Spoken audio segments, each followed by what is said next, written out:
a LitHub Radio podcast.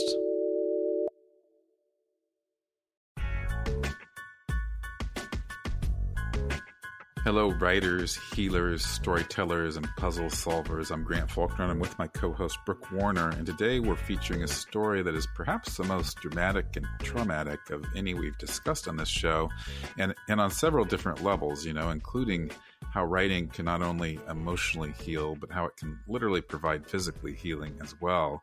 And I'm going to tell the story in its entirety just to kind of ground listeners. Samina Ali, the author of the newly released memoir, Pieces You'll Never Get Back, she was a 29-year-old woman dealing with her first pregnancy, and she felt that something was wrong with her pregnancy from the start, but she couldn't get her doctors to truly listen to her no matter what she said.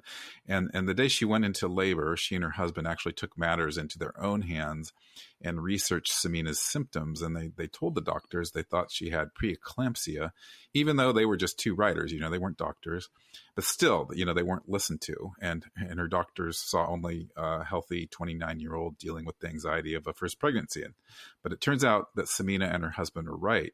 Samina had HELLP syndrome, a lethal pregnancy complication that's widely associated with preeclampsia. But things then got worse. She had a heart attack and experienced a series of minor strokes. Her lungs filled with fluid and her organs started to shut down. And 20 minutes after delivering her baby, a son named Ishmael, she suffered a grand mal seizure that cut off oxygen to her brain for 30 seconds.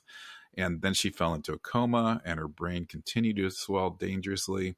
And the doctors at this point didn't expect her to survive, but she miraculously regained consciousness, 5 days later. But she did not recognize her husband. She didn't know she was in a hospital. She didn't even know that she'd given birth there.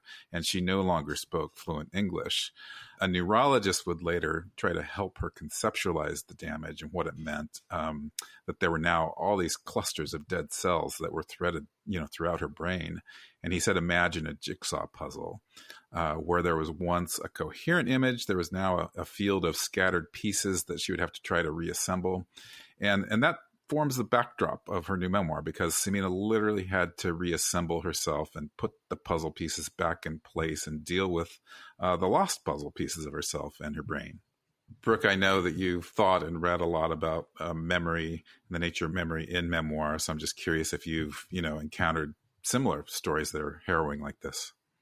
Yeah, I mean, I agree with you that this is one of the most dramatic and traumatic, and certainly memoir does lend itself to that sometimes, the things that people survive. But I'm particularly taken with this story. And, we have talked a lot about the nature of memory on this show and how memory changes with time and perspective, and how we essentially create memory as part of our natural inclination of storytelling. But Samina's story is different.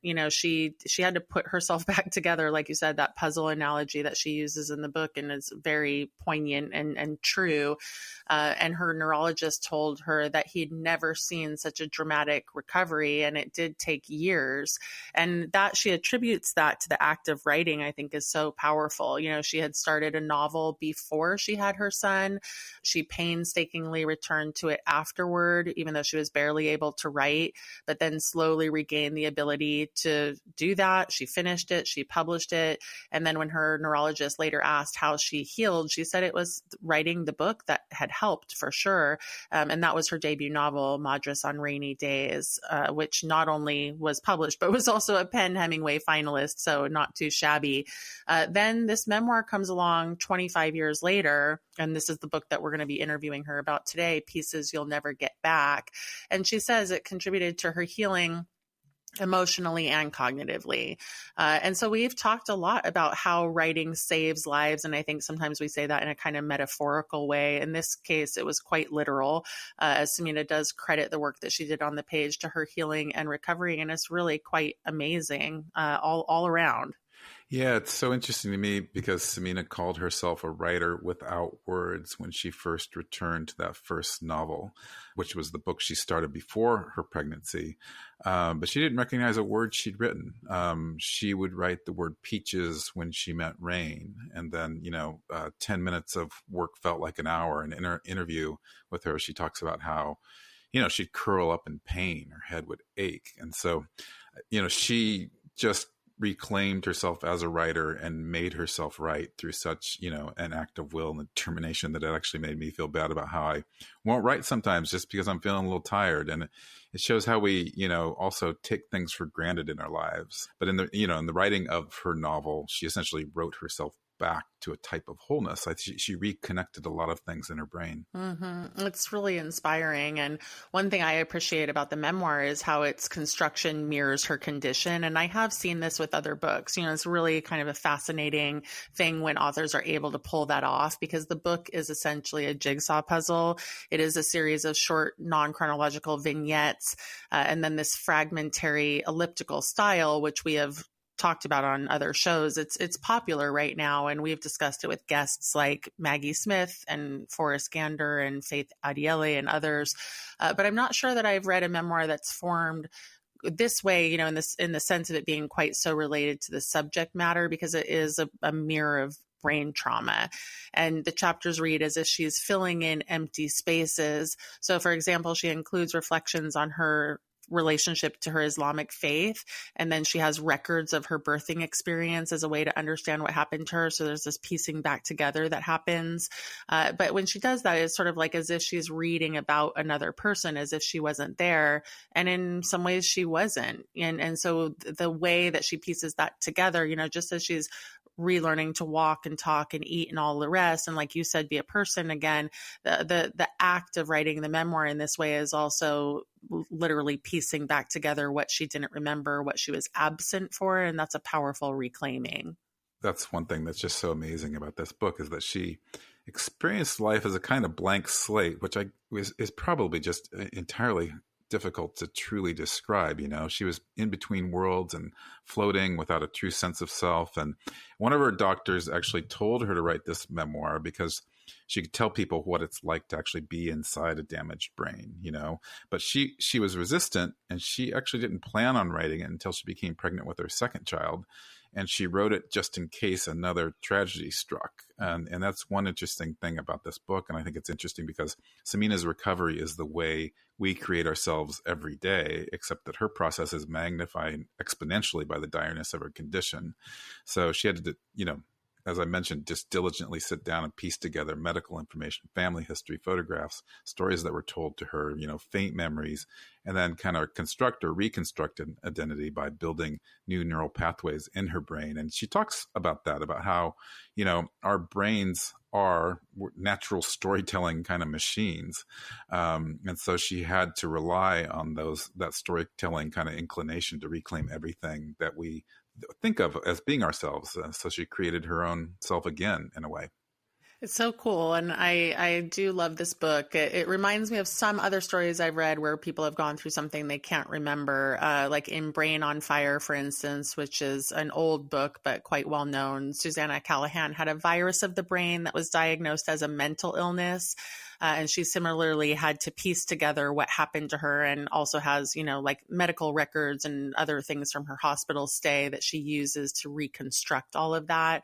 And then I was thinking about the man who could move clouds. We had Ingrid Rojas Contreras on the show fairly recently.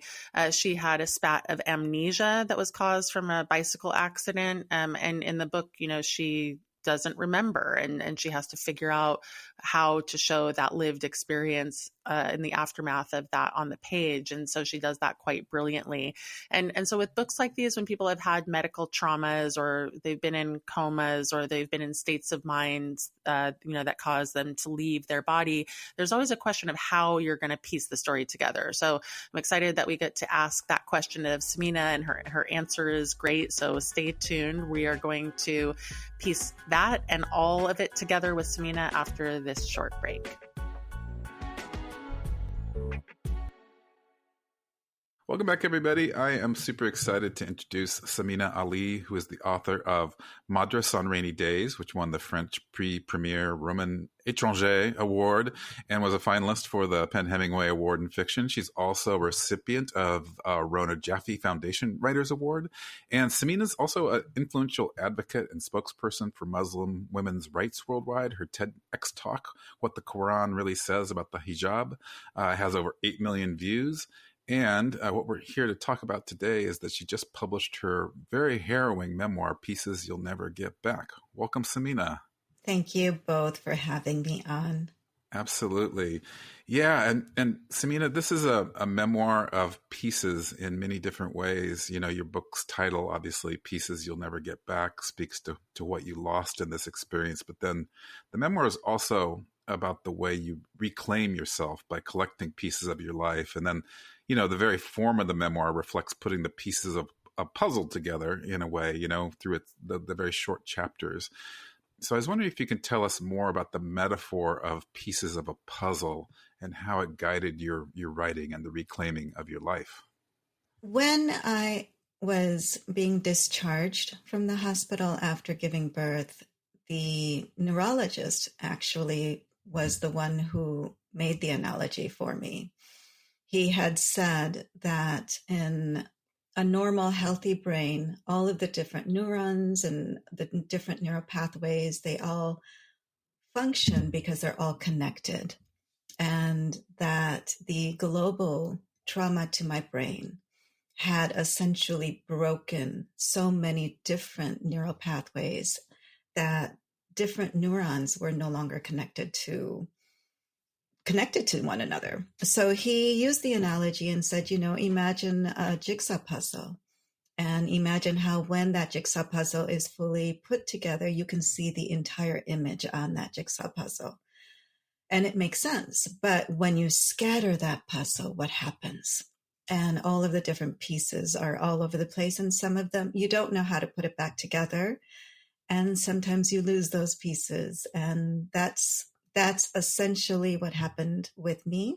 And the difference with the brain is that it's unlike, you know, I had multiple organ failure as well, but organs can come back on like mine did. But when you have brain damage, the cells that you lose, the neurons that you lose, you can never regain. And so those are the pieces that are lost. Well, it's interesting because the form of your memoir creates other paths to be included in a different way than they might be in a more conventional memoir. And so, for example, you're piecing together what happened to you, but you're also piecing together your entire past. And so you're weaving in your Islamic upbringing and your family's immigration story and your relationship to different family members. And then sometimes that information, the way that you do it, it's stuff that's been relayed to you by other people. And so in that way, your book is also really a book about how our storytelling brains work and even how our storytelling brains create memories that maybe weren't directly experienced. So could you speak to how you thought about weaving all of those pieces together for this book? Because it's so creatively done. Thank you. What I really wanted to show, even though the book is about recovering from brain trauma, the message of the book is really about how our brains, in fact, create who we are, right? That's where we create stories about ourselves. So we have memories from the past, we have experiences, we have things that people have told us about who we are, bad moments in our lives. And we tell ourselves these stories. Our brains tell us these stories. Oh, I'm too old, or I'm too young, or I'm just too much, or I'm not enough, or, you know, whatever story that we want to tell ourselves, we pretty much lay it over all of our experiences and all of our past memories. And what I wanted to show is that we are so much more than the stories that we create about ourselves. And we have the option to not actually buy into our brain. Like, don't always believe what your brain is telling you. Don't always believe your thoughts, essentially. Technically, because this is a memoir, and I don't have memories of the most important event that happened to me, I had to bring in other voices to relay information that I didn't have. And so I talk about that, and I give the analogy of how the brain works when it's damaged. When you are recovering from brain damage, and because your neurons can't come back, they're dead. Once they're dead, you can't do anything. You have to work around the dead neurons in order to reconnect neural pathways. So the storytelling for me is the same way, because I didn't have those memories, because it's a blank, a darkness there. I had to work around those darknesses by bringing in other voices to tell the story. Well, speaking of the darknesses, Samina, you mentioned, that the MRI scans of your brain, they actually show dark areas, which are pieces that you won't get back.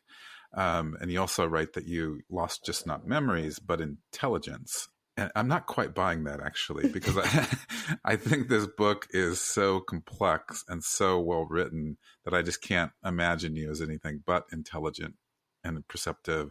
Can you address that a little bit more about do you have a sense of what you've lost, or is it just lost and you've recreated yourself? Both. I would say that I think one of the things that happened that was probably the saddest thing is that those people around me, my son's father, who I was married to at the time, my parents, my best friend, everyone believed that once I recovered from brain damage, that I would return to being the person that I was. But again, our brains create our identity. So when I had to put my brain back together, I had to essentially relearn everything. I had to rewire myself. And that rewiring meant that I re-engineered myself and my entire identity down to the basics again, in order to learn how to walk, to speak, to think, to imagine, to write, all of those things. And so I was not the same person after I healed. I was a very different woman. The woman that my ex-husband brought into the hospital was not the same woman that I became. Well, that's a great segue to this next question, because it happened 25 years ago. And now you're writing this, just publishing this memoir now. You initially didn't want to write the memoir because there was so much pain involved in it. And then you write in the book that the act of writing it saved your life. So could you speak more to the pain you had to get over in order to write the memoir, and then also just say more about how it saved you? Because I've heard that from people before, but I also know it's a unique journey.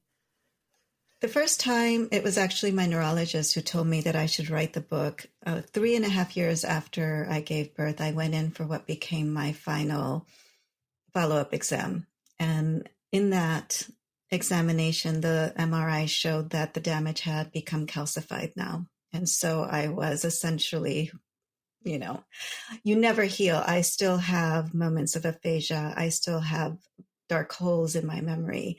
There are things that, when I'm thinking I can't say, or when I'm writing, different words come out. I will always have little areas where I am always aware that I'm not whole. But when my neurologist told me that he wanted me to write the book, he said it for two reasons. First, he said it because in the history of his career, which at that point had been about 20, 25 years, he said he'd never seen anyone go as far as I did with the amount of brain damage and actually come back. And he said, not only did you come back, but you're a writer. And he wanted me to write about it because he said that as doctors, they can only tell patients what they think is going on in their heads based on medical textbooks, so from the outside in. But as someone who had recovered, I could document what actually happens inside. The other reason he wanted me to write about it is because it was not, in fact, this book that saved my life. It was my novel, Madras on Rainy Days, that saved my life. And when I wrote that book, I started it because at one of the exams, neurological exams, about 6 or 8 weeks after my son was born, the neurologist saw the MRI that came back, and he said, "You're not going to recover from this. You will never write again. It's just not possible." And it scared the hell out of me. It was my identity. It was something I'd done all my life. It was a true ending for me in so many ways. And I just kept thinking, this brain trauma has taken away so much of my life. I just can't let it just also take away this very thing that my identity.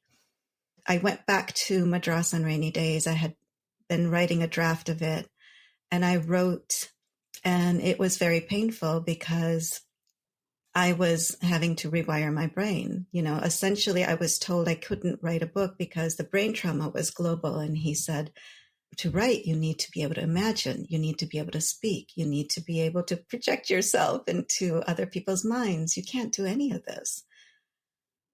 So day after day, I would sit at the computer, and in the beginning, it was about 5 minutes only, because the act of writing would bring on such a massive headache that I would literally turn in my desk chair and allow my body to fall on the ground, and I would curl up in pain.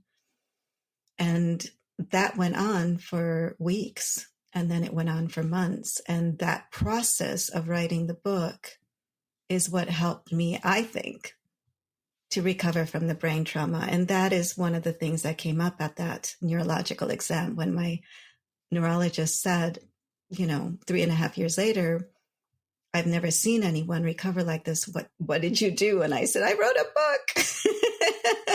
And he was like, wow. Because if you can imagine, what they thought I would never regain were my higher capacities. The capacity to think, the capacity to reason, the capacity to project myself into the future. Those functions that separate us from animals, those functions that are uniquely human, and the very functions that writers need in order to write. Samina, I'm going to make what's probably a bad joke here, but you could go on the circuit and speak towards writer's block and and just, I think, dispel the whole notion that it exists. That's such an inspiring story, and I think about the many times that I just feel slightly uncomfortable or exhausted and give up writing. But your determination to come back and reclaim your identity and make yourself a writer and heal yourself is just amazing, especially because you didn't know that would be the end result, right? Absolutely not. I did it because I was scared. It was, an ending, like I said, and I didn't want to believe them that I would never write again. Well, it's kind of interesting too, because they, doctors, it seems like everything they told you along the way was wrong, starting with whether you'd live, starting with the initial even diagnosis. They told you wouldn't be able to breastfeed. I mean, your will, you outwilled them, essentially. So I'm curious, because you said your novel obviously saved your life to the point that I want medical doctors to recommend that to patients. I hope they do. But I'm curious how this memoir also maybe saved your life, or is that overstating it?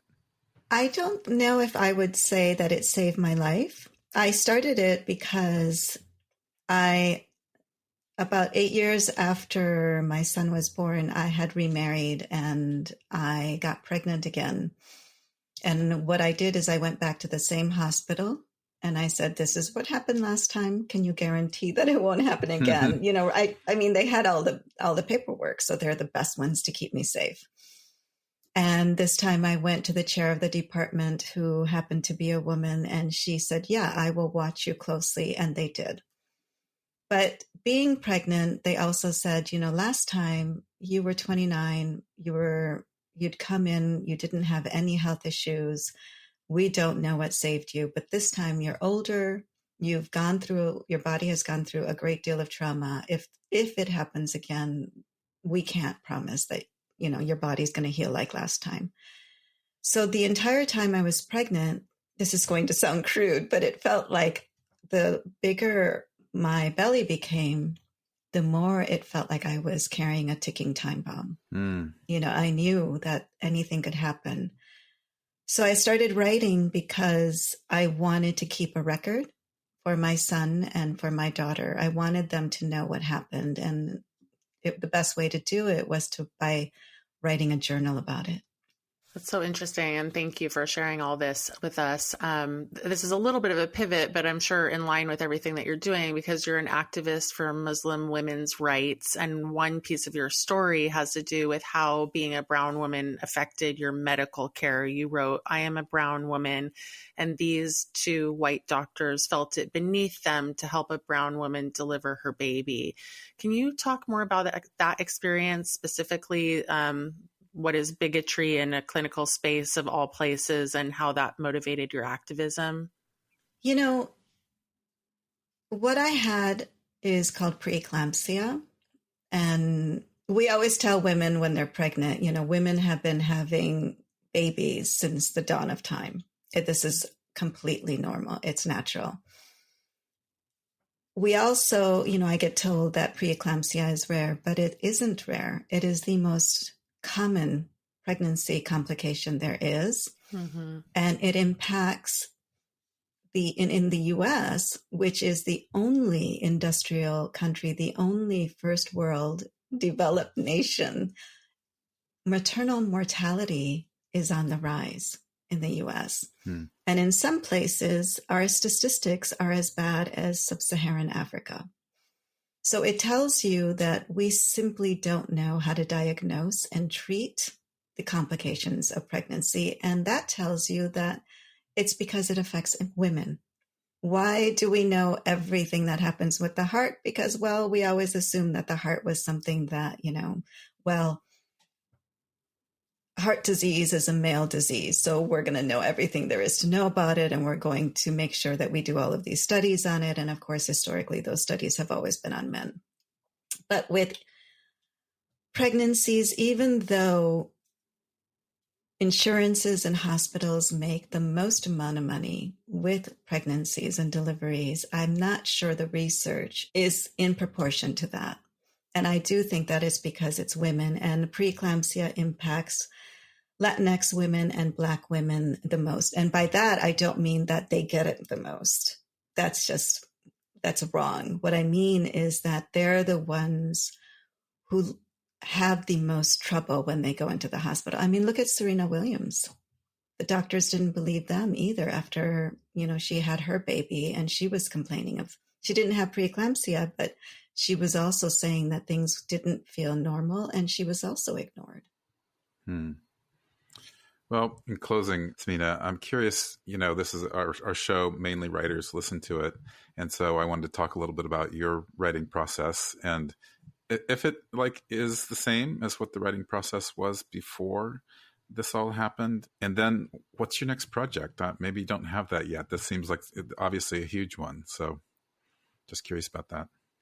I think this project was different because I am trained as a fiction writer and I teach fiction. So writing a memoir actually is a very different process than writing a novel. And whereas in the first, when I was writing the novel, my brain obviously was the thing that I had to overcome in order to write that. Mm-hmm. And remember, the aphasia meant that I was having a lot of trouble in English. So when I wrote Madras, I heard it in my native language, which is Urdu. And everyone spoke in Urdu. The narrator spoke in Urdu. And I would have to translate that into English and get it onto the page. Wow. This time around, I think what was the most difficult process was unlearning fictional craft, unlearning that you have to tell it in a scene, unlearning that dialogue needs to be so crucial, unlearning all of the world building, and instead just allowing the narrator to tell the story, to invite readers into this world and allow the narrator to take central stage because it's a memoir. It's a story that I'm telling you about my life. Well, thank you so much. I was just so taken by it and so engrossed in it. And I didn't think of any of those things you just said about dialogue or scenes. Everything just was so seamless. And I just loved the form of it as well. So thanks so much for joining us. Thank you guys for having me. Thanks, Samina. What a pleasure. And congratulations. Thank you. We'll be right back with today's Substackin'.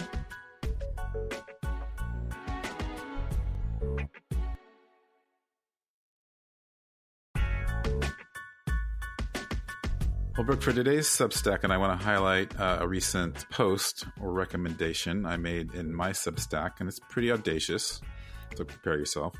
There are, sayings like, I think America's kind of famous for these sayings like inspiration is perspiration, or 90% of success is showing up, or, that writing is essentially all about putting your butt in the chair. And I'm going to recommend not to heed those maxims. I'm going to recommend that people play a little hooky. And I say this because, one, we live in this achievement-obsessed culture of productivity, so we rarely take a break. And two, we're all wigged out because of our current politics. And then three, perhaps most importantly, playing hooky is a way to claim ourselves, I think. By playing hooky, we're stealing time from others and to give it to ourselves, in effect. But I don't like the word stealing there. It's the wrong word, because we're really taking back time that is ours, that we're giving away to others because life demands it. So I'm going to say that's one definition of hooky, you being yourself by claiming time for yourself. And I'm curious, Brooke, since you're a fellow workaholic like me, if you've played hooky recently or even spent a whole day resting when you're sick.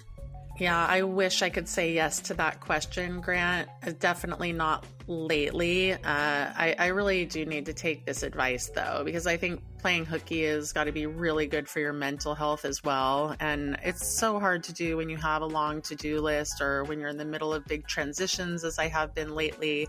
So I agree with you that it feels audacious. And we really don't live in a culture that encourages us to play hooky. And so we have to carve that stuff out for ourselves, I think. And I don't know, I'm curious. You've been on some road trips. I don't know. They've sort of been work related. So they're always work related. Yeah, exactly. So no hooky for you either, huh? Not really. I mean, not in the pure sense of hooky. I remember when I was young and I had, I would call in sick to work with a great deal of guilt, but I also remember those weekday matinees and just the pure joy, and stealing is kind of the right word in that sense. You feel like you're going to get caught almost.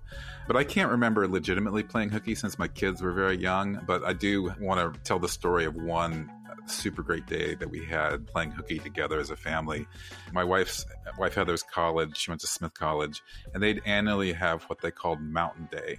And how this was created, the president of the college would just randomly and whimsically cancel classes on a beautiful fall day, and everyone would get free time to essentially enjoy the world, by climbing a mountain, metaphorically or literally. And so we drove our kids to school, and then when we got to school, we did a U-turn, and we announced Mountain Day, and we took them up to Point Reyes, and we went horseback riding, and it was just this magical day, probably literally the best day of our family's ever experienced, because we took time away from school with work and soccer and whatever, and we just spent it together having fun, which is kind of a crazy concept for the 21st century family. Beyond that, though, like I said, I tend to work most sick days and definitely on many vacation days. And in fact, the only time that I can remember when I didn't work on a sick day was when I was in complete pain with COVID. So I need another Mountain Day as well. It sounds pretty great. I love that. And it's inspiring for me to see if I can find one of those days to do with James, certainly before he graduates from high school. Mm-hmm. I was a great hooky player actually in high school. I loved to ditch class, especially senior year, as I think is probably pretty common, with the excuse I was on yearbook. So I would say, I have to go take photos, and I would just bail. And in your Substack, Grant, you wrote the term hooky may come from the Dutch word Hoekje. I don't know how to pronounce it. But the Dutch people out there can correct us. It means hide and seek. And I love this idea that we have to run away and hide just to be with ourselves. And when I think about what people might want to play hooky from, though, it's not just work. Like you might want to skip school, skip a dinner party, skip a social engagement, skip church. It's a slippery slope. Yeah. I like the skipping church, actually. And I got the idea for this Substack from a Wendell Berry quote, and he skips church in it, and so here's the quote I used in my Substack. He writes, "On Sunday mornings, I often attend a church in which I sometimes sat with my grandfather, in which I sometimes sit with my grandchildren, and in which my wife plays the piano. But I'm a bad weather churchgoer. When the weather is good, sometimes when it is only tolerable, I'm drawn to the woods, on the local hillsides, or along the streams. In such places, on the best of these Sabbath days, I experience a lovely freedom from expectations, other people's and also my own. I go free from the tasks and intentions of my work days, and so my mind becomes hospitable to unintended thoughts. I love that. And to what I am very willing to call inspiration. The poems come incidentally, or they do not come at all. If the muse leaves me alone, I leave her alone. To be quiet, even wordless, in a good place is a better gift than poetry." I love that definition of playing hooky. Yeah, and I love how playing hooky for him is about getting in touch with his muse and getting away from himself, because that's sometimes what it is, to escape our own expectations. And maybe there's an irony there, as in playing hooky from being with God is a way to be with God. So I like that too. I love, the hooky's a way to be with the divine as opposed to going to church. And then, hooky is a way to be with your muse, because I think hooky offers a type of disruption that allows you to daydream and replenish yourself in a different way than you even can when you're on vacation. And I often say that the most important thing as a writer is to keep your momentum going, keep nourishing it. And that's what playing hooky does. It fuels your momentum. And the second most important thing writers can do is listen to Right Minded, of course, every week. And I'm not recommending playing hooky from us. Absolutely not. But to play hooky and then listen to us. So we appreciate your writing and listening and your ability to play hooky. So please keep tuning in and tell your writer friends to join you in being right-minded on a day of hooky or an hour of hooky.